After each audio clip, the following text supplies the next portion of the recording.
Alléluia. Alléluia. Est-ce qu'on peut acclamer le Seigneur? Est-ce qu'on peut glorifier le nom de Jésus ce matin par nos acclamations, par nos cris de joie?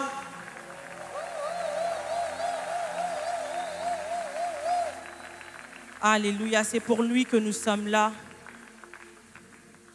C'est pour lui que nous sommes là et il mérite toute la gloire et tout l'honneur. Reprenons nos places, s'il vous plaît. Shalom, peuple de Dieu. Shalom, peuple de Dieu.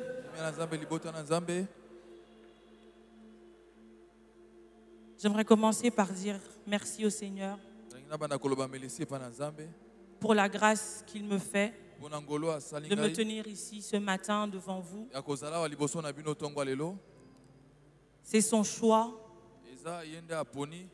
Et ce n'est pas que j'en suis digne, que je suis meilleur, mais que c'est sa grâce qui m'a emmené ici. Amen. J'aimerais dire aussi un grand merci à Papa Ken. Thank you for trusting me. Thank you for trusting me. Thank you for trusting me, Papa. Grand merci aussi à maman Nathalie, au pasteur Nathalie. Je suis sûre qu'ils nous suivent. Merci beaucoup. Merci au pasteur. Merci pour votre prière et pour vos soutiens. Et merci à vous, Philadelphie. Merci d'être là ce matin. Les vaillants de 6 heures. Merci d'être là ce matin. Alors, je n'ai pas de minuteur. Je ne sais pas si on peut m'aider afin que je gère bien mon temps. Sinon, est-ce que je pourrais avoir mon téléphone? Si Tisha peut m'emmener mon téléphone, comme ça je pourrais gérer mon temps. Alors très rapidement, je voudrais entrer dans le message que le Seigneur m'a mis à cœur ce matin pour nous. Est-ce que j'ai un sous-thème? Est-ce que je n'ai pas un sous-thème? J'ai cherché comment le formuler, comment exactement me rassurer qu'elle capture la pensée, qu'il capture la pensée que j'avais. Donc je vais commencer peut-être au milieu. Un peu comme dans les habitudes du pasteur Mehdi, je vous dirai le sous-thème en plein milieu du message. Alors notre texte de base pour tout ce Bunda pendant tous ces 21 jours, c'est Jean 2 au verset 17. Jean 2 au verset 17 qui dit: ses disciples se souvinrent qu'il est écrit, le zèle de ta maison me dévore. Ses disciples se souvinrent qu'il est écrit, le zèle de ta maison me dévore.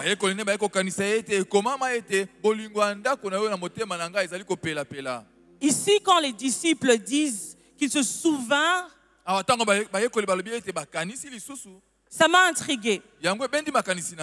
Ça m'a fait réfléchir. Car la question est, ils se souvinrent de quoi exactement? Ils se souvinrent des Écritures, de ce texte qui est dans le psaume 69 au verset 10. Le texte des Écritures dont les disciples se souvinrent se retrouve dans le psaume 69, 10. Et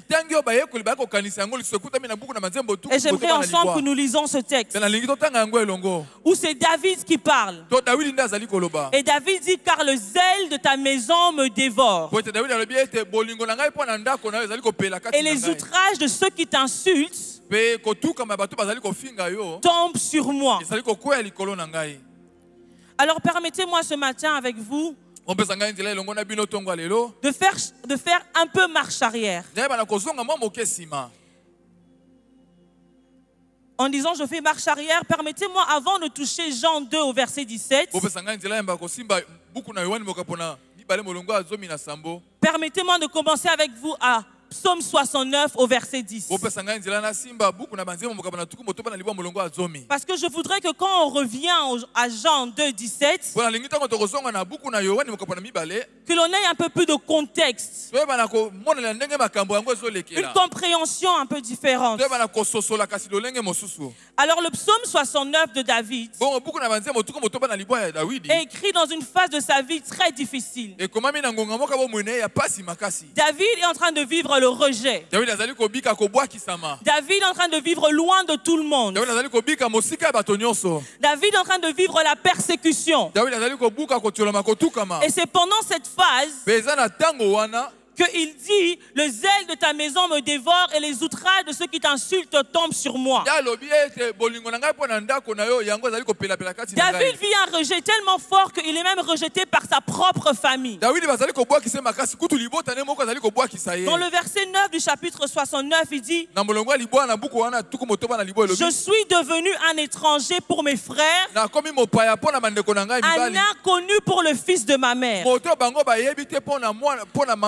Ceci nous demande combien David est en train de vivre le rejet. Le rejet qu'il vit par sa propre famille. Et dans cette phase de la vie de David, il dit ce texte de Psaume 69, 10. Et ce texte est quelque part considéré comme un texte messianique. Quelque part comme un texte prophétique. Parce que dans Jean 2, 17, la première partie du texte qu'on retrouve dans le psaume est dit que les ailes de ta maison, les disciples se souvinrent, comme il était écrit dans Psaume 69, que les ailes de ta maison me dévorent. On retrouve encore ce texte de Psaume 69 dans Romains 15 au verset 3. Où c'est la deuxième partie du verset qui dit, les outrages de ceux qui t'insultent retombent sur moi. Donc il y a quelque chose de prophétique dans le psaume 69, 10. Je disais, il y a quelque chose de prophétique dans le psaume 69, 10. Je voudrais attirer notre attention ce matin, alors que nous sommes dans ce mouvement de marche arrière, sur la deuxième partie de ce verset du psaume 69, 10, afin de nous donner un aperçu sur ce que David voulait réellement dire. Il commence, oui, par dire, le zèle de ta maison me dévore. Et puis il dit une phrase qui est marquante. Les outrages de ceux qui t'insultent retombent sur moi. Ici, David nous montre combien il aime Dieu. Il nous montre combien il considère les choses de Dieu. Il nous montre combien il est concerné par la maison de Dieu. En d'autres termes, ce que ce texte veut dire, c'est que les insultes qui te sont destinées retombent sur moi. J'ai voulu chercher une autre version afin de le rendre encore plus simple. Et je suis allé chercher la Bible pour enfants, afin que ça soit simple et pratique. La Bible pour enfants dit, quand ton nom est insulté, moi j'en souffre. C'est ça que David dit. Quand le nom de Dieu est insulté, lui, il en souffre. David nous montre l'amour qu'il avait pour Dieu. Et cet amour était la fondation même de son zèle. Cet amour était parmi les fondations même de son zèle. Ce n'est pas David qui est insulté. David lui-même est en train de passer par un moment difficile. Ce ne sont pas ses frères qui sont insultés. Ce n'est pas sa mère ni son père qui est insulté. Mais quand Dieu est insulté, quand le nom de Dieu est insulté, David dit, moi j'en souffre. David dit, moi j'en souffre. Quand son Dieu est insulté, il le prend personnellement. David aime tellement Dieu et sa maison que ça le dévore. Regardez encore à quel point David exprime son amour pour Dieu. Il dit dans le verset 7 du psaume 69, ceux qui espèrent en toi ne soient pas honteux à cause de moi. Éternel maître de l'univers, que ceux qui te cherchent ne rougissent pas à cause de moi. Que ceux qui te cherchent ne rougissent pas à cause de moi. Que ceux qui espèrent en toi ne soient pas honteux à cause de moi. David, quel amour! David, quel amour pour Dieu! Ce que David nous montre ici, c'est que David, pendant qu'il passe cette épreuve de persécution, beaucoup de gens se moquent, mais ils se moquent de son Dieu. Et ce que les recherches nous montrent, c'est que ce que David voulait dire dans le verset 7, c'était que Seigneur, que mes épreuves ne soient pas la raison pour laquelle on doute de toi. Que mes difficultés ne soient pas la raison pour lequel on doute de toi. Que les choses par lesquelles je suis en train de passer ne soient pas la raison pour laquelle que quelqu'un se moque de toi. Quel cœur David a. Il passe par des moments difficiles. Mais même dans sa difficulté, il veut que le nom de Dieu soit honoré. Même dans sa difficulté, il ne veut pas que la réputation de Dieu soit entachée. Il est en train de dire en quelque sorte, je passe peut-être par des moments difficiles, je suis peut-être persécuté, mais le Seigneur est toujours assis sur son trône. Il n'est pas moins Dieu parce que moi je fuis. Il n'est pas moins Dieu parce que je suis dans la persécution. Il n'est pas moins Dieu parce que je suis rejeté. Si vous voulez douter de Dieu, ne regardez pas ma situation pour trouver les raisons de douter. Parce que David nous dit, moi-même je passe par cette difficulté, mais je refuse que ma difficulté soit la raison pour laquelle quelqu'un se moque de Dieu. Je refuse que mon rejet soit la raison pour laquelle quelqu'un se détourne de Dieu. Oh, j'aimerais dire à quelqu'un qui est ici ce matin, qu'importe ce par quoi tu passes, rassure-toi que le nom de ton Dieu n'est pas insulté. Qu'importe ce par quoi tu passes, qu'importe ce par quoi tu traverses, rassure-toi que le nom de ton Dieu reste élevé. Ah, parce que la Bible nous le montre. L'année de la mort du roi Osias, où était notre Dieu? Il n'était pas caché, il n'était pas loin, il n'était pas derrière, il était assis sur son trône. Alors qu'importe ce par quoi tu passes, que le nom de Dieu reste élevé. David ne le dit pas seulement. David n'écrit pas juste des belles paroles. David nous le démontre. Alors nous allons encore faire un peu marche arrière avec vous. Ne vous inquiétez pas, je sais où on va. Faites encore marche arrière avec moi. Allons à 1 Samuel 17. 1 Samuel 17. 1 Samuel 17, il y a un chapitre que nous connaissons pour la plupart. C'est l'histoire que nous connaissons de David et de Goliath. Et ici, j'aimerais nous démontrer comment le David qui dit dans le psaume 69 au verset 10 que les outrages de ceux qui t'insultent retombent sur moi, l'a démontré. Quand il est dit dans le psaume 69, ce n'est pas la première fois qu'il le sent. Ce n'est même pas la première fois vraiment qu'il le dit. Psaume 1 Samuel 17, s'il vous plaît, au verset 26. Alors que David a été envoyé par son père pour vérifier comment allaient ses frères. Il arrive sur ce champ de bataille et il trouve un peuple peureux. Il trouve un peuple qui s'est rétracté. David est en train de demander à ses frères, peut-être donner le pain. Papa a dit que je vous donne, que je vous dise. Mais pendant que David est en train de parler à ses frères, il entend quelque chose. Son oreille capte quelque chose. Et qu'est-ce qu'il dit au verset 26? À la fin du verset, il dit: qui est donc ce Philistin, cet incirconcis, pour insulter l'armée du Dieu vivant? David est en train de parler. Peut-être qu'il faisait autre chose là, alors qu'il est venu voir ses frères. Mais il entend Goliath parler et il réagit. Il dit: qui est cet incirconcis qui ose insulter le Dieu vivant? Ah, c'est ici que tout a commencé. Non, ce n'est pas son zèle qui a commencé.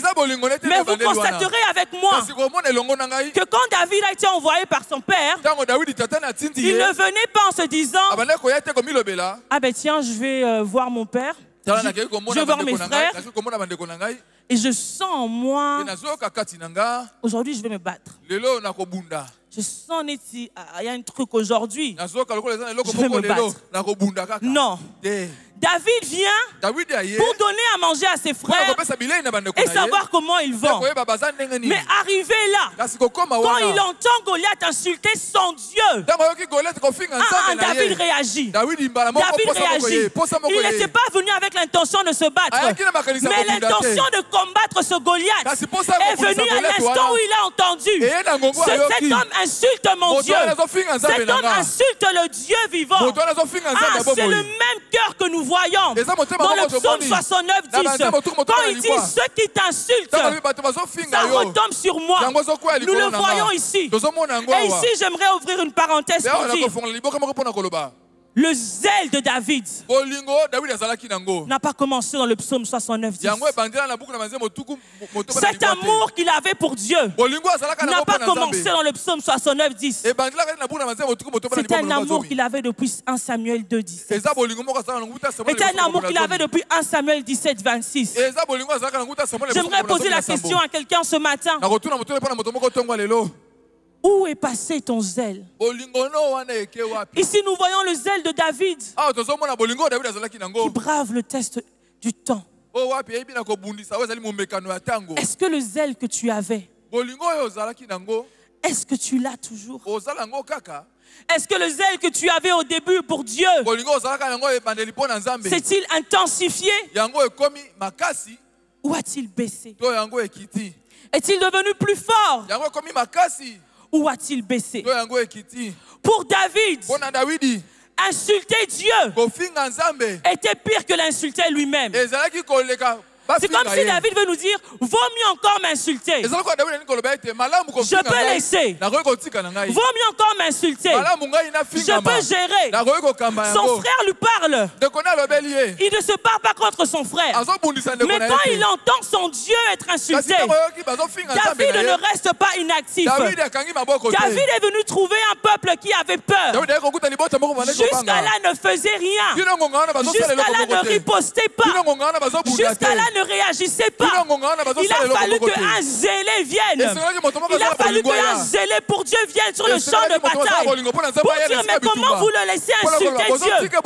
Même si vous avez peur, rien que par le fait qu'il insulte votre Dieu, pourquoi vous ne réagissez pas?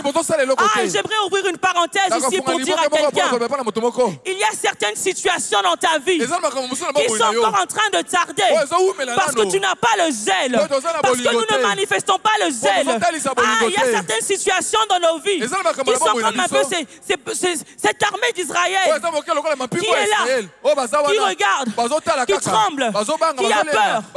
Mais David n'était pas nécessairement plus grand de taille que eux tous. David n'était même pas un guerrier, il n'était même pas un soldat de l'armée. Mais le zèle en lui a poussé à réagir. Est-ce que ce matin ici à Philadelphie, Philadelphie, pour ceux qui nous suivent en ligne, est-ce que quelqu'un peut se dire, je ne vais plus rester inactif, je ne veux plus rester peureux face à ma situation, je vais agir. Que le zèle te pousse à l'action, que le zèle de Dieu te pousse à l'action. Ne reste pas dans la peur, avance. Que le zèle te pousse à l'action. Bien aimé, le zèle pur, le zèle divin, le zèle de la maison de Dieu. Ce n'est pas simplement le courage. Non, ce n'est pas simplement l'audace. Ce n'est pas simplement de la bravoure. C'est encore moins simplement de la détermination.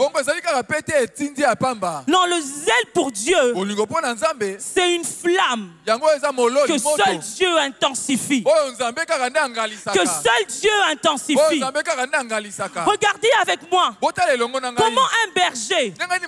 Ok, David, tu as combattu un ours. Tu as combattu un lion. Mais comment un berger qui n'était même pas préparé à cela arrive dans un champ de bataille, voit un géant. Les recherches montrent que ces géants comme les géants de Philistins, dès l'instant où ils savaient marcher, étaient formés au combat. Ceci veut dire que le combat était dans son sang. Qu'est-ce qui peut faire que David voit ce Goliath et dise, moi je vais le faire tomber? Non, ce n'est pas simplement le courage. Ce n'est pas simplement le zèle. Encore moins l'audace. Désolé, ce n'est pas simplement la bravoure. Mais c'est le zèle pour Dieu. Le zèle pur pour Dieu. Regardez ce que le zèle pour Dieu fait dire à David. Au verset 45. Il dit, tu marches contre moi avec l'épée, la lance et le javelot. Mais moi je marche contre toi au nom de l'Éternel. Moi je marche contre toi au nom de l'Éternel. Maître de l'univers. Au nom du Dieu de l'armée d'Israël que tu as insulté. Parler comme ça à Goliath n'est pas le courage seulement. C'est le zèle. Et pour nous montrer combien le zèle transcende juste les choses logiques, le courage ou la bravoure simple, David fait tomber Goliath avec une pierre. Mettez-vous un peu à sa place. Si vous aviez le courage seulement, vous aurez dit que j'ai au moins une armure, un épée. Le courage, quand le Seigneur vous dirait non, prends la pierre, tu diras, Seigneur, je crois en toi. Mais regarde Goliath. Une pierre. Et au ça la nini. Qu'est-ce que cela peut produire? Pour que ce Goliath tombe. Mais pour que David réalise et prenne cette pierre et ne perd ni le courage, ni la force, ni l'audace, ni la bravoure. C'était le zèle de Dieu. C'était le zèle de Dieu. Certains d'entre nous ici avons été plusieurs fois dans ces situations un peu comme David, où nous avons eu des opportunités de manifester le zèle. Mais parce que nous pensions que le zèle était simplement le courage, au moment d'agir, on s'est relâché, on s'est retracté. Ah, bien aimé, laissez-moi vous dire ce matin, peut-être qu'on dit de toi que tu es courageux, peut-être qu'on dit de toi que tu es brave, peut-être qu'on dit de toi que toi tu as de l'audace. Mais je ne parle pas du courage que tu as. Le zèle de la maison de Dieu, c'est un courage comment dire, oint par Dieu. C'est une bravoure qui a l'onction qui vient du ciel. Parce que quand tu devras défier ce qui est logique, tu ne pourras pas te baser sur ton courage. Tu auras besoin de quelque chose de plus fort. Et cette chose qui est plus forte, ça vient d'en haut. Ça ne vient pas de toi. Ça ne vient pas de tes encouragements. Cette chose qui peut te faire face à défier, ça vient du ciel. Cette chose qui peut te faire dépasser la logique. Agir d'une manière où les gens te diront non, laisse tomber. Tu diras narcotique athée. Ce n'est pas ton courage. C'est un courage, oui, mais oint par Dieu. C'est un courage peut-être, mais qui vient du ciel. C'est le zèle de Dieu. Et c'est quoi le zèle? Le zèle, c'est l'amour. C'est la passion. C'est la sensibilité spirituelle. C'est le souci de Dieu. Oh, combien d'entre nous ont réellement cet amour, ont réellement cette passion, ont réellement ce souci? Chrétiens, Église, enfants de Dieu, combien d'entre nous, comment réagissons-nous quand notre Dieu est insulté? Comment réagissons-nous quand on se moque de notre Dieu? Est-ce que tu as mal? Est-ce que tu as mal au cœur quand le nom de ton Dieu est moqué? Quand le nom de ton Dieu est traîné dans la boue? Ou est-ce que tu le partages sur ton statut? Ou est-ce que tu le partages dans un groupe WhatsApp? Ou pire encore, tu participes.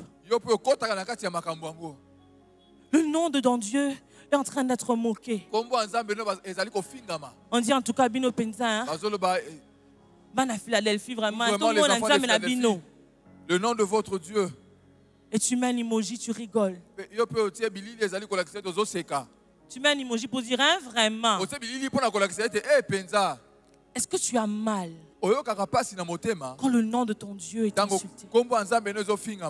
Ou est-ce que tu participes? Mais David ne supporte pas. J'ai envie d'aller même plus loin. David ne permet pas que l'on se moque de son Dieu. Alors, ayant regardé le psaume 69, 10, où David dit le zèle de ta maison me dévore. Il passe par ce moment difficile. Mais même dans sa difficulté, il dit le zèle de ta maison me dévore. Et les outrages de ceux qui t'insultent retombent sur moi. Maintenant, nous revenons à Jean 2, 17. Pour nous donner encore ce contexte, maintenant que quand les disciples disent, ils se souvinrent du texte. Ce n'est pas les disciples nécessairement qui disent, c'est l'auteur qui constate. Les disciples se souvinrent de ce texte. Quand ils disent qu'ils se souvinrent, on aurait pu croire qu'ils avaient été témoins. Qu'ils avaient vu David manifester son zèle. Mais non. Parce que les recherches nous montrent qu'entre ces deux textes, il y a à peu près 1000 ans à 1050 ans.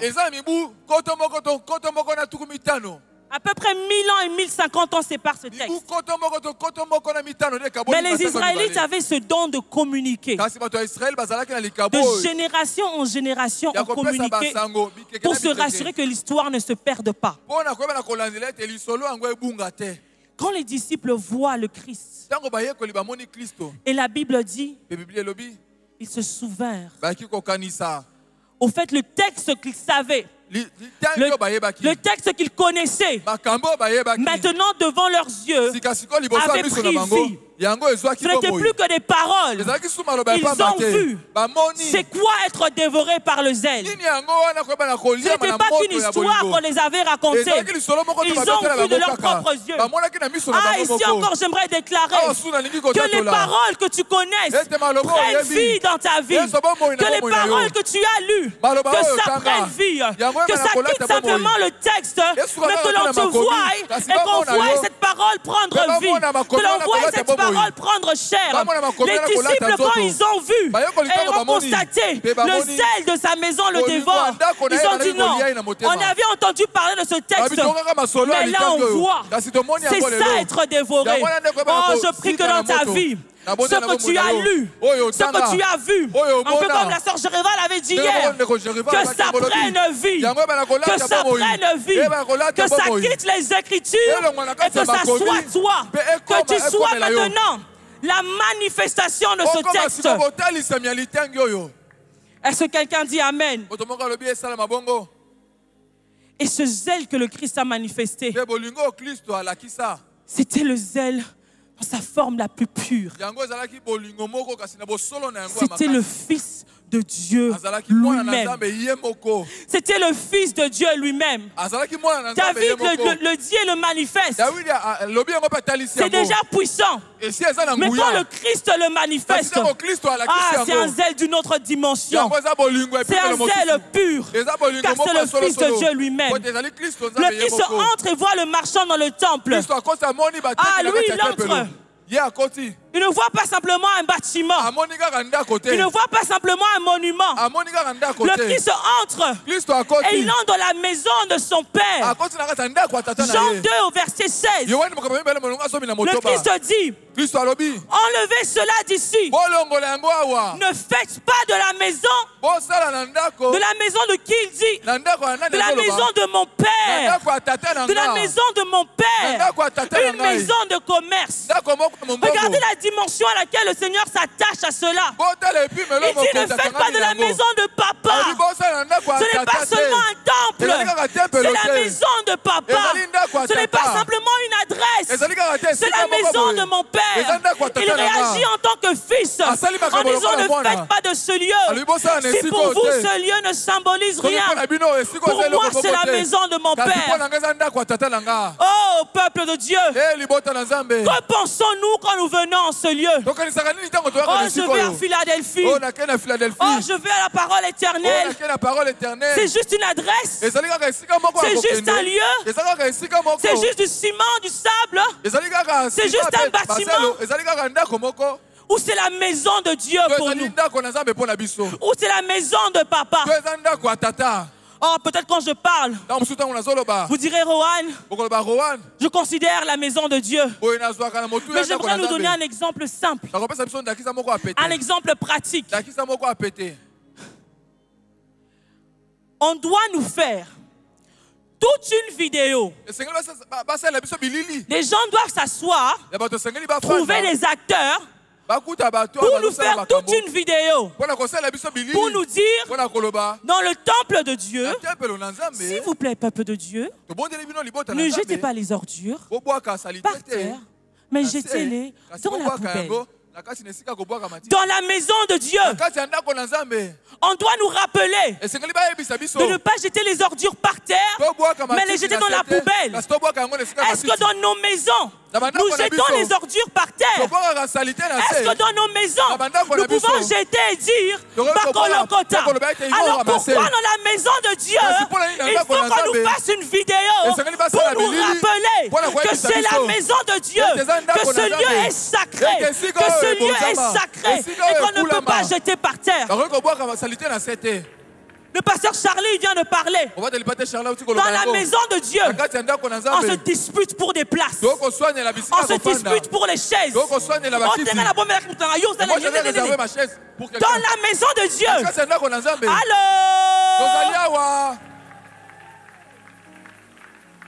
Sommes-nous si différents des marchands? Quand on lit les marchands qui vendaient, qui échangeaient, on se dit non, moi je ne fais pas du commerce ici. Mais sommes-nous si différents? Sommes-nous si différents? Peuple de Dieu, est-ce que comme le Christ, nous avons ce cœur pour dire c'est la maison de papa? Ce n'est pas simplement une adresse, c'est la maison de Dieu.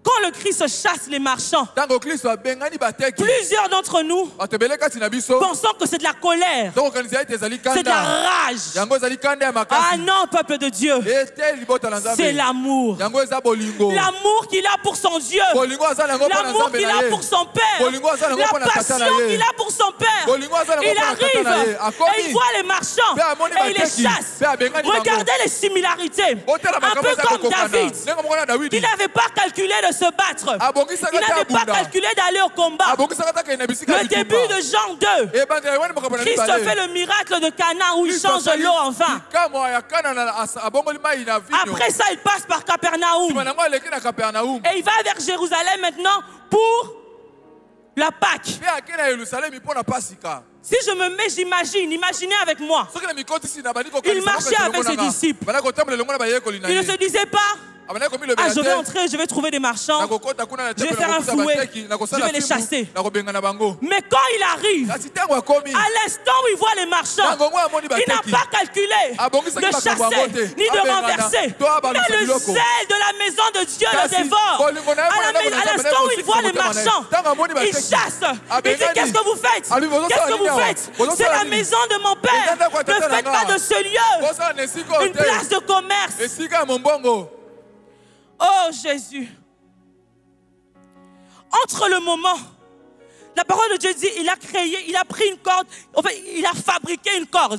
Maloba na Nzambe lebe ete abina kosala Non, fimbu. il est entré, Akoti. il a vu les marchands, Amoni bato il a bazoteka. fabriqué une corde Asali et il a fimbu. commencé à les chasser. Te abandi kobenga na bango. Entre le temps où le Christ est entré Dans le Christ temple, akosi na kati ya et puis il a tempelo. fabriqué la Te corde, asali fimbu. c'était 10 minutes, Ezalaki minute c'était zomi. 10 secondes, Ezalaki ba je seconde ne zomi. sais pas, Nayebi te. mais j'imagine que c'était en une fraction de seconde, comme si en une seconde, il a vu, il a cherché, il a ramassé, il a chassé. Nakoka ezalaki na ngonga moko moke. Mbala moko Parce que le zèle de la maison le dévorait. Oh, bien aimé, on n'aura pas toujours le temps d'être prévenu. On n'aura pas toujours le temps qu'on nous dise, voilà ce que tu vas trouver. Mais quand le zèle de ta maison, de la maison de Dieu te dévore, tu passes à l'action.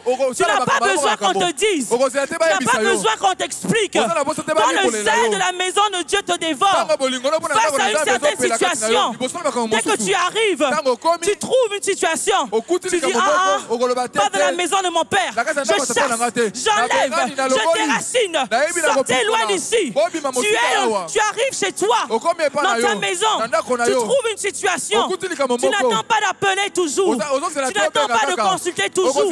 Quelqu'un qui est zélé passe à l'action. Quelqu'un qui est zélé agit. Le Christ arrive en une fraction de seconde. J'imagine. Il crée la corde et il commence à chasser. Il commence à chasser. Oh, c'est ça être dévoré. C'est ça être dévoré. Il était dévoré par l'amour de son père qui n'a pas supporté voir sa maison être travestie. Alors c'est quoi être dévoré? La définition du mot dévoré, c'est être envahi. Absorbé totalement. Rongé. Être consumé. Être consumé. Le zèle de la maison de Dieu qui nous dévore. Quand on parle d'être dévoré, ce n'est pas une chose que nous maîtrisons. Ce n'est pas une chose que nous contrôlons. Tu ne peux pas être dévoré et gérer la dimension, excusez-moi de peut-être de créer un mot de ta dévoration. Tu ne peux pas être dévoré et mesurer. Moi, je suis dévoré à niveau 10, je suis dévoré à niveau 20. Parce que celui qui est dévoré ne maîtrise ni l'intensité, ni la force, ni l'ardeur avec laquelle elle est dévorée.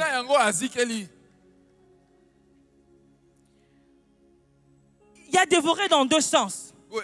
kozika oyo ya makasi na lolenge mibale. On peut employer ce mot, peut-être qu'on a servi à manger à quelqu'un et on dit il n'a pas simplement mangé, il a dévoré. Donc ça veut dire qu'il a mangé à une telle rapidité, avec une telle force, qu'on n'a même pas vu la nourriture disparaître.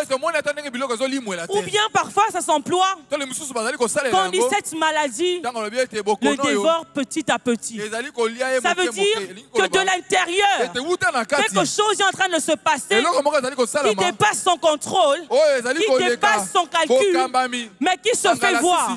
Bien aimé, quand on est dévoré par le zèle, c'est un zèle qui nous consume, qui nous envahit, qui nous inonde, qui nous absorbe. Quand on est dévoré, on ne contrôle pas cela. Comme le Christ, il était dévoré, qui veut dire que dès qu'il a vu, il a réagi. Quand il est dévoré par le zèle de la maison de Dieu, oh, ça se voit, parce que cette quête, cette soif te transcende de toi-même. Philadelphie, qu'est-ce qui te dévore? Peuple de Dieu, qu'est-ce qui nous envahit? Qu'est-ce qui t'absorbe? Oh, vous me direz, mais Rohan, c'est clair.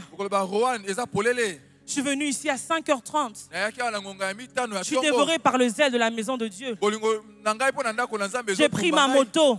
Peut-être que quelqu'un dira, j'ai conduit moi-même. Le chauffeur n'était même pas arrivé, j'ai conduit. Quelqu'un dira, je suis venu à pied. Mais ça, c'est extérieur. Ça, c'est de l'extérieur. De l'intérieur. Qu'est-ce qui envahit ton esprit? Ah, bien aimé. Certains d'entre nous ici, notre thème n'aurait pas dû être le zèle de ta maison me dévore. Notre thème aurait dû être le zèle de l'argent me dévore. Notre thème encore peut-être pour quelqu'un aurait dû être le zèle de mon mariage me dévore. Et même pour quelqu'un d'autre, le zèle de mon image me dévore. Tu es tellement préoccupé par réussir, que tu es tellement préoccupé par l'argent, que tu penses argent, tu dors argent, tu manges argent. Oh, bien plus que tu ne penses Dieu, que tu pries Dieu, tu penses argent. Tu es en train de chercher tous les voies et moyens de te faire un deal. Ah, pour toi, c'est le zèle de l'argent qui te dévore. Tu penses à ton image, constamment en train d'essayer de créer du contenu, constamment en train de chercher l'angle, constamment en train de chercher qui m'a vu, qui a dit quoi. Ah oui, pour certains, ça devrait être ça le thème. Parce que le zèle pur, le zèle de la maison de Dieu, c'est une flamme, une soif que nous allumons, mais que le Seigneur intensifie.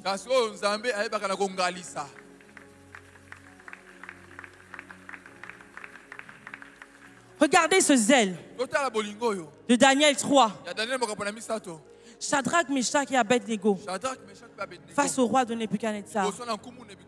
Au roi Nebuchadnezzar, pardon. Non, ce n'est pas juste du courage. Non, ce n'est pas juste de la bravoure. Ils refusent de se prosterner. Et même quand ils sont devant le roi, ils disent comme on t'a dit qu'on avait dit. Hein? C'est ça qu'on a dit. Nous n'allons pas nous prosterner. Ils disent dans Daniel 3,17, notre Dieu, celui que nous servons. Et dans le verset 18, ils disent, et même s'ils ne le faisaient pas, sache-toi que nous ne servirons pas des dieux et ils n'adoreront pas la statue que tu as dressée.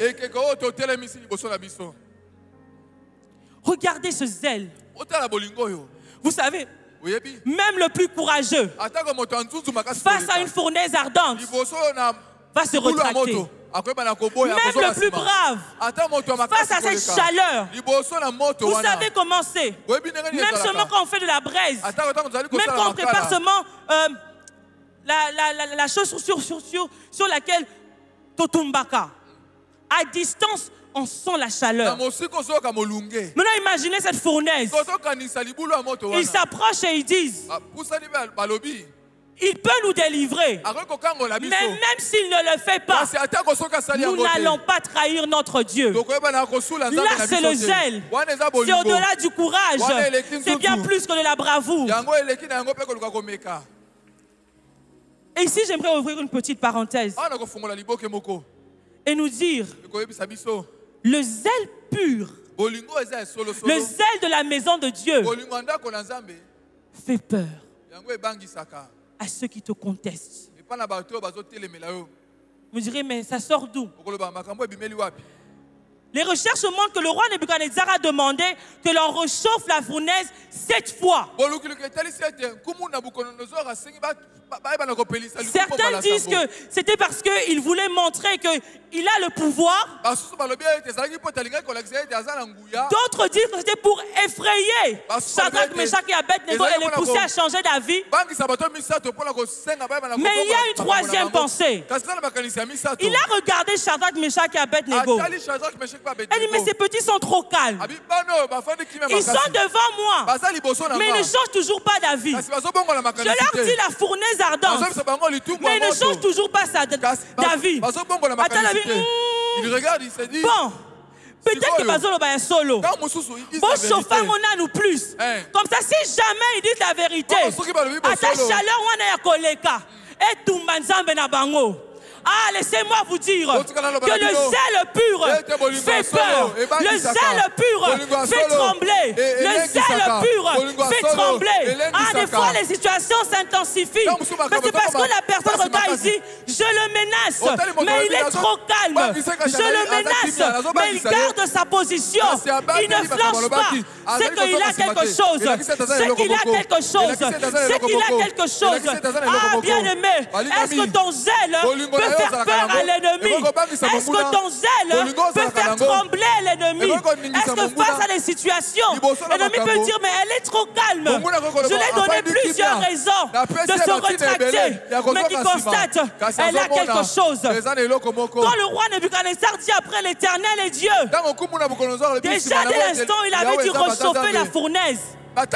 Il avait senti qu'en ces jeunes gens, il y a quelque chose de différent. Bien aimé, c'est dans la mesure où tu as une relation avec Dieu, dans la mesure où tu te préoccupes des choses de Dieu, que tu sais manifester le zèle. Non, le zèle n'est pas le fruit du hasard. On ne trébuche pas dans le zèle. On ne se surprend pas zéleux. C'est en cultivant la soif de la présence de Dieu. C'est en cultivant une intimité. C'est en cultivant une relation, une véritable communion avec Dieu que nous saurons manifester le zèle. Oh, peuple de Dieu, le zèle n'est pas un hasard. Philadelphie, église, ce thème, le zèle de la maison me dévore. Ce n'est pas un slogan. Ce n'est pas juste beau sur nos t-shirts. Philadelphie, nous sommes censés manifester cela. Ce n'est pas le Christ qui dit aux disciples, regardez-moi, je suis zéleux. Il constate. Il constate que le zèle de la maison de Dieu le dévore. Oh, peuple de Dieu, après ces 21 jours, si Bouna 21 aurait été un succès, il faut que les gens te regardent et il faut qu'ils constatent le zèle de la maison lui dévore. Il faut que ce texte prenne vie. Il faut que ces paroles prennent vie. Il faut que dans ta maison, au travail, que ceux qui t'entourent disent de toi, le zèle de la maison de Dieu le dévore. Il faut que l'on voie ça. Ce Bouna risquera d'être un échec si nous ne manifestons pas ce zèle. Oh, ce n'est pas un slogan. Ce n'est pas un beau thème. C'est une action. C'est une action. C'est une action. Et peuple de Dieu, cette action, on arrive à la manifester qu'on a déjà une relation, qu'on a déjà une communion, qu'on a déjà une soif avec Dieu. Quand le zèle te dévore, quand ça te consume, ça devient plus fort que toi. C'est une chose que tu ne maîtrises plus. C'est une chose qui te transcende. Cette soif te réveille le matin, te fait prier en langue. Cette soif te réveille à 3h, 4h du matin, sans alarme. Tu ouvres les yeux, tu te lèves, Rabachete, Ropasutra, Ikayamande Shata, Rederebo Shata, Ribasika Terebosha. Ce zèle qui te dévore fait que tu peux être au travail, mais tu sens le Saint-Esprit t'appeler. Tu dis, donnez-moi un instant, j'arrive. Tu vas dans un coin, tu commences à prier. Oh Saint-Esprit, je t'aime. Saint-Esprit, je te désire. Saint-Esprit, je veux plus de toi. La manifestation du zèle divin n'est pas le fruit du hasard. C'est la conséquence des assoiffés. Y a-t-il des assoiffés ici? Quelqu'un qui a une relation avec Dieu, quelqu'un qui est consumé par la présence de Dieu, quelqu'un qui désire Dieu à tout moment, dans la voiture, tu cherches ta présence, à la maison, tu cherches sa présence, au travail, tu cherches sa présence, là où tu es au marché, tu désires sa présence. Oh bien-aimé, le zèle, ce n'est pas un simple courage, et si nous voulons le manifester, nous devons être un peuple assoiffé, un peuple assoiffé, un peuple assoiffé. C'est celui qui a soif, celui qui est en communion, celui qui a une intimité avec Dieu, qui face à la situation saura manifester le zèle. Sans la soif, sans ce soubassement, face à des situations, tu vas fuir. Face à des situations, ton courage va te faire fuir. Mais le zèle qui dévore. Philadelphie ce matin, si j'ai un sous-thème, c'est qu'est-ce qui te dévore? Qu'est-ce qui te dévore? Qu'est-ce qui te dévore? Qu'est-ce qui te dévore? Quand tu dis Bisoto Tiki Bandaku Yesu, tu le dis parce que c'est un chant où tu es dévoré. Quand tu dis Naya Makolo, tu le dis pour Napetelo Maboko, ou tu le dis parce que tu es dévoré. Tu as vu que ma moto est zatée, ma taxi est zatée, mais j'ai un rendez-vous avec Dieu. Nakenata Makolo. Quand tu me dis que tu es venu ici parce que tu as conduit, tu le dis pour que je t'acclame, ou bien tu le dis parce que tu es dévoré. Qu'est-ce qui te dévore? Est-ce que tu es dévoré par la soif? Est-ce que tu es dévoré par la communion? Est-ce que tu es dévoré par l'intimité? Oh, ce zèle est une flamme que notre soif allume, mais que Dieu intensifie. Que Dieu intensifie. Il y a une différence. Quand je jette du pétrole sur un bois qui n'a pas de flamme, je fais le travail de l'allumer. Mais quand je trouve une petite flamme, quand je trouve une petite flamme, quand je trouve une petite flamme et que je jette du pétrole, qu'est-ce que ça fait? Le feu s'intensifie. Le feu s'intensifie. Le feu s'intensifie. Est-ce qu'en ce lieu ce matin, le Seigneur peut trouver une petite flamme? Une petite flamme afin de l'intensifier. Le Seigneur peut trouver une soif afin de l'intensifier. Oh, peuple de Dieu, je ne désire que toi. Alors que je priais pour ces instants, je voyais deux images. La première image, je voyais l'image d'une armée. Une armée vêtue de blanc. Et ils se tenaient prêts. Je voyais comme le ciel, comme un grand cercle. Et ils se tenaient prêts avec des flèches. Mais la particularité de ces flèches, c'est qu'elles étaient enflammées. Elles étaient enflammées. Les anges attendaient le signal. Les anges attendaient le signal. Ça fait plus de 2 mois que je voyais cette image. Oh, le Seigneur m'a dit, Rohan, c'est pour Bunda. Rohan, c'est pour Bunda. Peut-être que ce n'est pas tout le monde. Mais il y a des gens ici. Ça fait un moment qui ont soif, qui soupirent, qui remarquent. Je me réveille sans alarme. J'ai envie de Dieu. J'ai envie de sa présence. Je suis au travail, je veux prier. À la maison, je veux prier. Dans ma voiture, je veux prier. Et le Seigneur me montrait ces anges avec ces flammes, ces flèches. Et une fois qu'ils ont eu le go, ces flèches tombaient en ce lieu. Et des petites flammes devenaient des buissons. Des petites flammes devenaient des buissons. Des petites flammes devenaient des buissons. Et vous savez ce que j'ai vu? Quand chaque personne a reçu sa dose, ce temple était en feu. Ce temple était en feu. Et ça ne s'est pas arrêté là. Oh, ce que j'ai aimé. Oh, ce que j'ai aimé. C'est qu'alors que vous sortiez d'ici, on contaminait les gens de la flamme. On contaminait les gens de la flamme. On contaminait les gens de la flamme. Oh, Philadelphie, il est temps que le feu brûle. Et qu'on le contamine. Il est temps qu'on le contamine. Avant de prier, la deuxième chose que j'ai vue, j'ai vu une marée des bleus blancs. J'ai vu une marée des bleus blancs. Il y a un réveil qui arrive dans les écoles. Vous entendrez dans les jours à venir que les élèves se sont levés et ont parlé de Dieu. Que dans les écoles, il y a eu des manifestations et que le Seigneur a agi. Oh, il y a un réveil qui arrive dans les écoles. Étudiants, élèves, ne dis pas je suis trop jeune. J'attends de grandir. J'attends d'avoir un certain âge. Le Seigneur veut t'utiliser là-bas. Le Seigneur veut t'utiliser là-bas. Oh, les écoles entendront parler de Dieu. Vous allez briller à l'école, mais vous allez évangéliser. Vous allez briller à l'école, mais vous allez impacter. Dans les quelques secondes qui restent, toi qui as soif, lève-toi avec moi et soupire. Les anges sont prêts. Les flèches sont prêtes.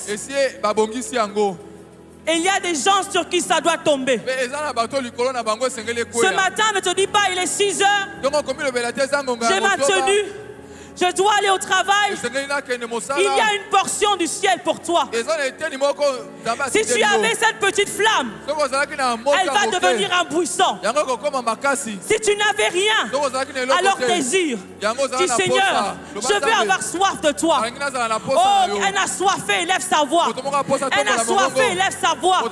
Tu ne sauras manifester le zèle que si tu as la soif. Est-ce que ce matin, en ce lieu, un assoiffé peut élever sa voix et dire hey, je ne désire que toi, je ne désire que toi, assoiffé, assoiffé de ta présence, mon âme soupira après toi, hey, soupira après toi. Y a-t-il un assoiffé ici? Assoiffé, assoiffé de ta présence. Je ne désire que toi.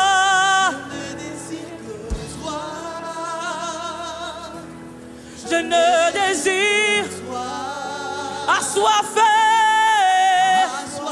assoiffé, assoiffé de ta. Oh, une autre dimension.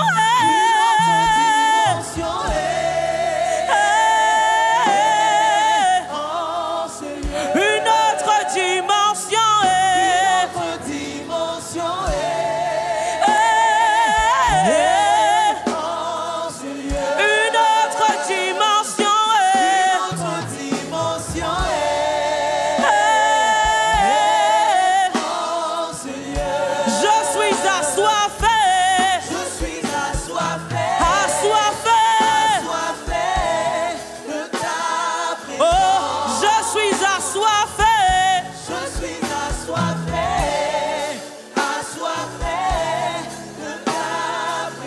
Ah. Maintenant, élève ta voix. Élève ta voix. Rabradadadadabashete. Rabababababashata. Rabababababashete. Rapraseteleleboshata. Imandeleleboshata. Rupakasiandeleboshata. Eramamamashete. Une autre dimension. J'ai soif de toi. J'ai soif de toi. Ripakasinadabashete. Oh, une autre dimension. Je veux être consumé. Consumé. Consumé. Rabashetendeleboshata. Repakasiandeleboshata. Rabandelebosha. Hey! Shandarabashete. Rabababababashete. Rabababababa. Suprandeleboshata. Rebabababashete. Rababababashete. Rabashete de boshata. Manananananana bashete. Eh shabra da da da da da da da da da da da da da da. Ra da da da da da da da da da da. Eh da da da da da da da da da da. Ra pa pa pa pa pa pa. Ra pa pa pa pa pa pa. Ra da da da da da da. Supra deka. Ria makasete. Rupa kasia. Repasota. Ria kasupra. Rabade de boshata. Ra da da da da da da da. Zia mama mama mama. Rakakakakaka. Indarabashete. Rababababashete. Rababababashete. Rababababashete. Ah, ah, je vois ces flammes commencer à tomber sur quelqu'un.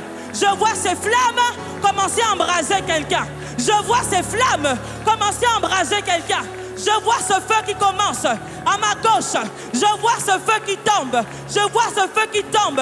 Laisse-toi être envahi. Laisse-toi être consumé. Laisse-toi être absorbé. Oh Saint-Esprit, fais comme tu me l'avais dit. Fais tomber ce feu. Radadadadadada. Ce matin, ta flamme devient un buisson. Ce matin, cette soif s'intensifie. Oh, reçois ce feu qui vient du ciel.